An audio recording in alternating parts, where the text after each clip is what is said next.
It's Your Health in the Headlines, and someone who knows all about headlines is editor-in-chief of Redbook magazine, Jill Herzig. Welcome back, Jill. It's good to have you again. Great to be here. Love coming here.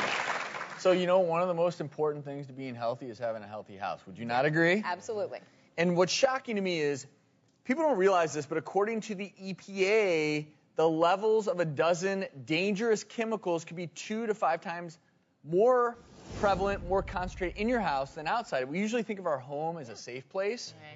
Yeah. But No, it's incredible. You think, well, I'm home, I'm in my kitchen, everything's clean here, but in fact, you're exposed to more chemicals there than maybe in a parking lot. I mean, it's really kind of scary. I came home yesterday and somebody had just mopped the kitchen floor, and the first thing I smelled was that. Yeah, that ammonia smell. Yeah. Like, and then you started coughing, and your eyes started I was going to tearing come up. over to your house to do this prep work. But, Well, some of these cleansers have like a skull and crossbones on the back, and there's a reason for that. You've got to ventilate and use them carefully.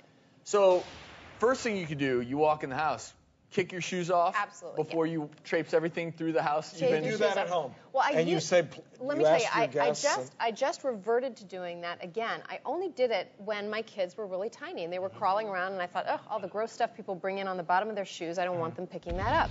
So I had a shoes off rule in my house, and we all did it, and it was fine. But then now I have big kids, and nobody's crawling around on the floor, so shoes back on. But now I'm realizing after we did this research at Redbook that we're still tracking in all of this stuff, and we kick it up. So, you know, you don't want to have that dirt, that bacteria, all of the allergens. You don't want that floating around in your house. So we're going back to this rule of take off your shoes when you come in the house. Don't be offended, guests, when you come over. A cool trick is if you just have a little carpet right inside the door with just a few pairs of shoes. Yeah. That way, anybody that comes in goes, oh, I guess we take off our shoes. You almost don't have to say anything. It just happens. Right. It's like the custom of your house, and everybody will just do it. Yeah. And certainly, vacuuming often will help as well.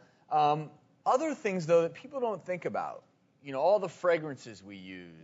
Yeah. Dry cleaning. Dry cleaning. There are very powerful chemical solvents that they use to dry clean clothes.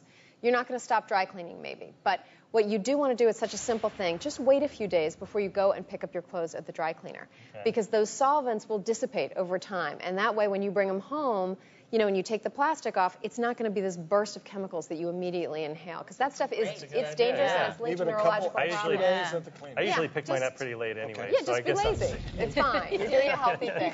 But another thing, just FYI, is there are more and more dry cleaners that are going green, and they're not using these carcinogenic compounds. I've started to go that route because... How do you know? How do you know? They actually will have they will say on the green, window? and they will say we don't use carcinogenic cleaning compounds. Cool. So you can look in the yellow pages and find